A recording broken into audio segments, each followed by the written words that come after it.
Chicago. AEW.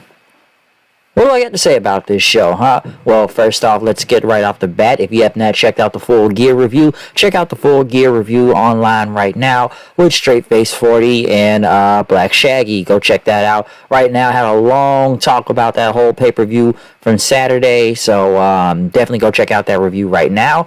But yes, AEW in Chicago, Wintrust Arena. I did not go this time, Thanksgiving Eve. I probably could have got tickets earlier, but I didn't. Had a lot going on. But my brother was at the show, so I have to ask him how it went, because I'm sure he's sitting through the taping of Rampage right now.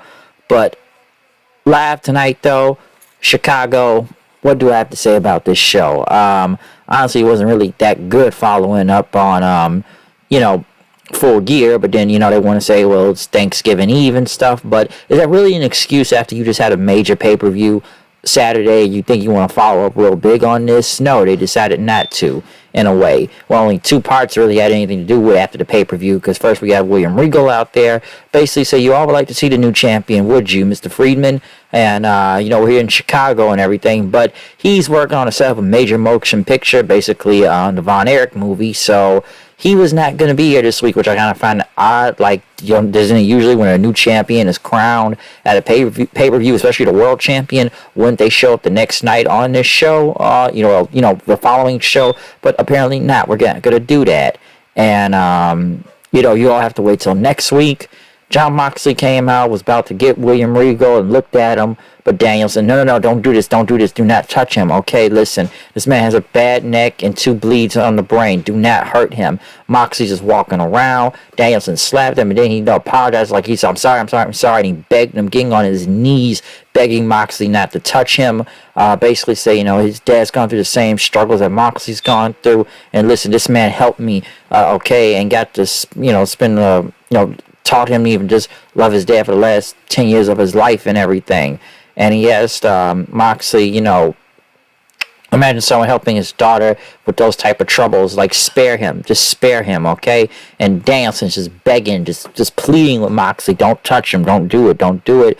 Moxley's just pissed off. He got the mic and he told Danielson to get out of the way and told Regal, he called him lordship. I only want one thing, and I want you to run far away. Run as far as you can. Don't ever come back here. Don't come back. Just leave. Just keep walking and leave. All right. As Regal just walked away, and Moxley was pissed off. You get the crowd chanting, nah, hey, goodbye. You heard him chant, fuck you, Regal, or you fucked up chant, Stan, and stuff. So this was probably the most interesting story he probably had in a while in AEW, especially following this world title thing and stuff. We're now, I guess, in dissension at the Blackpool Combat Club. We'll see what really goes down with that, especially with Regal costing Moxley the title, and Regal being sent off now. So there you go. Orange Cassidy went against Jake Hager in his purple hat for the All Atlantic title. I don't really care. I wasn't really halfway paying attention to this match in general. Then again, it's like, Jake Hager's whatever, honestly, he's just wearing his little purple hat, and Cassidy's whatever, this All-Atlantic belt is whatever, and then, they end up sending out QT and the Factory coming out there, talking about, the Rocky Romero and the Best Friends and stuff, but then next thing the lights go out, and then they come back on, it's the House of Black is back, they take out everybody out there, as Malachi Black, talked about everyone rise and stuff. So with the House of Black, good for them seeing their return. I know Malachi took some time off after All Out and everything, and I guess Buddy was trying to get his visa fixed and whatnot, but everybody was rumoring, if he was going to leave, but he was taking time for his mental health. It was a whole weird thing, because, he's saying that, but you're online almost taking a bow, almost kind of make it like you were going to leave the company, but that's a whole different story for a different day, but hopefully that push is better than just them just roaming around the last time they were here. Next, I know they had Ricky Starks versus Ethan Page in this Eliminator World title thing. Basically, Stokely and Page saying, we're going to kick Ricky's ass tonight on here. Solid match, I will say. Crowd was for Ricky Starks. Page was beating the hell out of him in this whole thing. Even tried to go for the Ego's Edge, but Starks ended up hitting 3 spears. Like I said, the guy was getting his ass kicked out there in a way, but You hit about 3 spears and got the win, which I figured Starks could get the win. It's got to be a face versus heel because now winter is coming. It will be Ricky Starks versus But yeah, Starks getting the win. Obviously, he's got to be face versus heel. So Starks ended up beating Paige, getting a title shot now. I know they showed Jade Cargill, I guess, showing up at Bow Wow's concert and stuff. Calling Bow Wow whack-ass rapper, and that Chicago was a whack-ass, town. They don't deserve title celebration. Red Velvet was back, as Mark Sterling was there also. They had no comment on the Bow Wow thing. And then they ended up in there handing Kiera Hogan a paper. They say your service is no longer required. You are now, I guess you got kicked out of the group. So there you go. Next, I guess the Elite are keeping hold Carry On, My Wayward Son. I guess they're keeping that now. I wouldn't say it was a mixed reaction from Chicago. I would say it was more boos than cheers. Trust me, I can count for that. I had people there that can tell you that. But it was Death Triangle versus the Elite in his best of 7 thing. Listen, I've already said this in a review as my other co-host. I don't care. I don't care about this best of 7. I don't need to see damn near the same match 6 more times, to be honest. And then again, it's gonna go all. You could say it's not gonna go all 7, but when you announce all the dates when these matches are happening, it's gonna go all the way to 7. Okay, that's basically where it's gonna go to. Can you say this is another spot fest? Yes, it is. It was damn near basically another spot fest. Okay, but we got CM Punk chants. You got fuck the Elite chants. You got fuck the Bucks chants. And then you got the Elite taking shots at Punk and them from, Kenny biting Pac's arm or Mac Jackson not even hitting the whole buckshot lariat like Punk correctly. Kenny Omega doing a GTS. Even the Elite trying to lead a fuck CM Punk chant. But hey, these are your EVPs here, folks. So there you go. Okay, so obviously you had with Chicago, you have the Elite fans and you have the CM Punk fans. That's basically what it is. Mostly more CM Punk fans, given this is Chicago, Illinois and stuff. But obviously, you knew shots were going to be taken and you knew chants were going to happen. Like I said, this match itself was a spot fest as usual. It ended up with the hammer, which I said in the review the other day. The Hammer would be involved once again. So the Hammer shot again. I told you, expect more Hammer shots in all these matches. And it ended up with Pentagon using the Hammer onto Matt Jackson. Pac got the win. So Death Triangle now 2-0. Okay, this is gonna lead to the Death Triangle getting another win, and then the Elite are gonna come back with the next 3 wins, and then it'll be the final win on whatever date it was until this 6-man tag title thing is over. Okay, I don't really care to see this match 6 more times. I guess they don't have enough, even though they have all these factions around. Like I said before, you could have gave them a title shot instead of doing a best of 7 things for this belt. Honestly, I don't care much about these championships in general. I'd rather just see the Omega and Will Ospreay match at Wrestle Kingdom coming up. That's probably the only thing I want to see after that. But like I said, CM Punk chants have filled the arena, which you knew, and the Elite would get booed out the building. So boom, there you go. Right after that, I guess they finally announced that Thunder Rosa has relinquished the title, which that's about fucking time.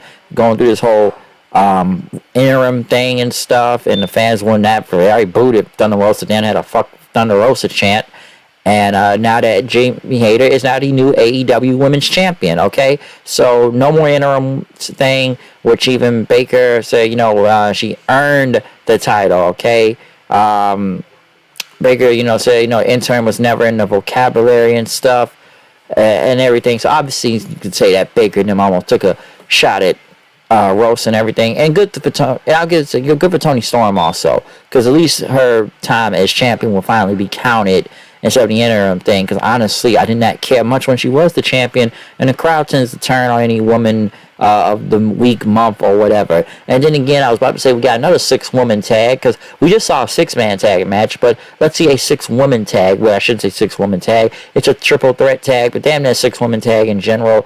Baker, Hayter versus Anna Jay and Tay Mello versus Conti Mello, whatever, versus Willow Nightingale and Sky Blue, Green, Yellow, Red, Orange. But hey, she's from here, so boom, there you go. I don't think the crowd cared much for this. I don't even know why we didn't get a Saraya promo, at least talking about her big return. What about her? How come we didn't see her throughout the whole night? Wouldn't that be a big deal? But they decided not to do that this week. I didn't care much for this women's tag match. I wasn't halfway paying attention to it. Crowd didn't look like they were either. The only thing they cared about was Jamie Hayter and chanted for her. Jamie Hayter and Baker got the win. So it's kind of it. And whatnot. Next, the Top Flight and FTR were in the back. I guess FTR, talk about Top Flight, they hope they take over tag team wrestling in the next decades and stuff. And they challenged them to an ROH tag title match on Friday. So looking forward to that. The Acclaim came out and rapped. Billy's hands are all better and everything. So they're going to do the scissor thing and stuff. But, Jay Lethal, Sanjay Dutt, and, Sanjay Dutt and Satsam Singh, are in the back talking about the Acclaim. Jeff Jarrett called them ass clowns. Fans started to chant fuck TNA for some reason. I don't know why they were just chanting TNA the other night, but hey, I'm going to say fuck them. Hey, it's my own city, but I'm just going to say, fuck them for saying fuck TNA. So it's my city, so there you go. But yeah, the Acclaim, I guess they'll probably be going against Jeff Jarrett and crew next.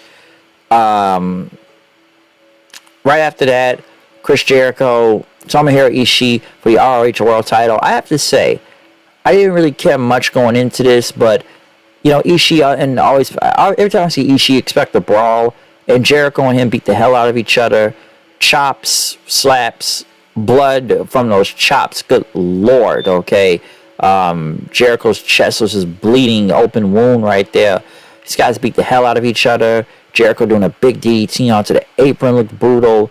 Ishii just hitting a big fucking German suplex out there, looked insane. Just beating on his chest and stuff.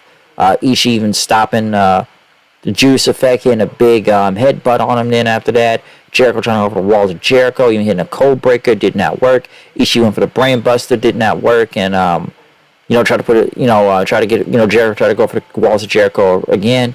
Ishii basically got out of there, and Jericho got him again and got him into the Lion Tamer, and eventually Ishii put his middle finger up, but he tapped out then. Jericho lays about to go for Ian Riccaboni then after that, but Claudio came out and decked him to close the show, okay?